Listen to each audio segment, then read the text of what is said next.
আজ আমি এই ভিডিওতে বলবো কোন 7টি কাজ অমাবস্যার দিন করা যাবে না। যারা আমার এই চ্যানেলে নতুন তারা এই ভিডিওতে একটা লাইক, একটা শেয়ার এবং একটা সাবস্ক্রাইব করে আমার এই চ্যানেলের পাশে থাকবেন। অমাবস্যার দিন কখনো নখ কাটতে নেই। তন্ত্রমন্ত্রের চুল এবং নখ হলো শরীরের নদীর অংশ।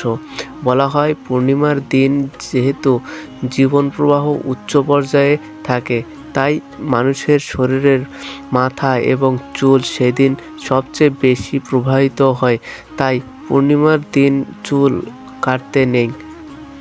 আবার অমাবস্যার দিন যেহেতু জীবন প্রবাহ নিম্নমানে থাকে, তাই ওই দিনগুলোতে সবচেয়ে বেশি প্রবাহিত হয় হাত ও পায়ের নখ। তাই অমাবস্যার নখ কাটতে বারণ করা হয়।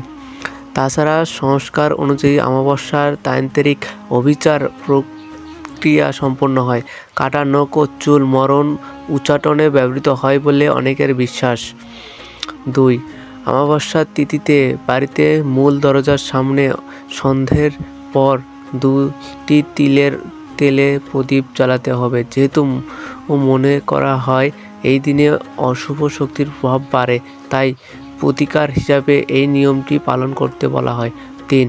পূর্ণিমার দিনের মতোই অমাবস্যার দিনও অবশ্যই বাড়িতে ঘরদোর পরিষ্কার করতে হবে। বাড়িতে যেন কোনো এঁটো বাসন কোসন না থাকে। বাড়ির নোংরা আবর্জনা দূর করে ঘর মুছতে হয়। বিশেষ করে চৌকাঠ ভালো করে ধুতে হয়।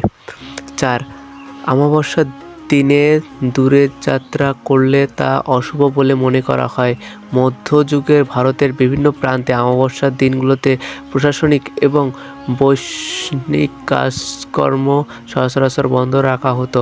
আধুনিক জীবনে তা হয়তো সম্ভব নয়, কিন্তু জরুরি প্রয়োজন ছাড়া সেই দিন দূরের কোথাও যাত্রা না করাই ভালো।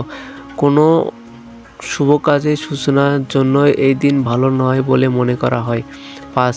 পূর্ণিমার মতোই অমাবস্যার দিনও অনেকে উপোস করেন এবং একদিনে একবারই খান। পুরোপুরি উপোস না করলেও একদিন আমিষ খাবার বর্জন করা উচিত বলে মনে করা হয়। অমাবস্যার দিন মন্দিরে পুজো দেওয়া শুভ বলে মনে করেন হিন্দুরা। মন্দিরে না যেতে পারলেও সেদিন বাড়িতে স্নান করে ঈশ্বরকে স্মরণ করলে ভালো। 7. হিন্দু সংস্কার অনুযায়ী অমাবস্যা গর্ভধারণ অশুভ। অমাবস্যা ছাড়াও পূর্ণিমা, চতুর্দশী, ষষ্ঠী, অষ্টমী এবং চতুর্দশী তিথিতে গর্ভধারণ অশুভ বলে মনে করা হয়। বন্ধুরা, যদি ভিডিওটি শেষ পর্যন্ত দেখে আপনাদের ভালো লেগে থাকে তাহলে একটা লাইক, একটা সাবস্ক্রাইব এবং একটা শেয়ার করে দিবেন, যাতে শেয়ারের কারণে অন্য মানুষজন ভিডিওটি দেখে উপকৃত হয়।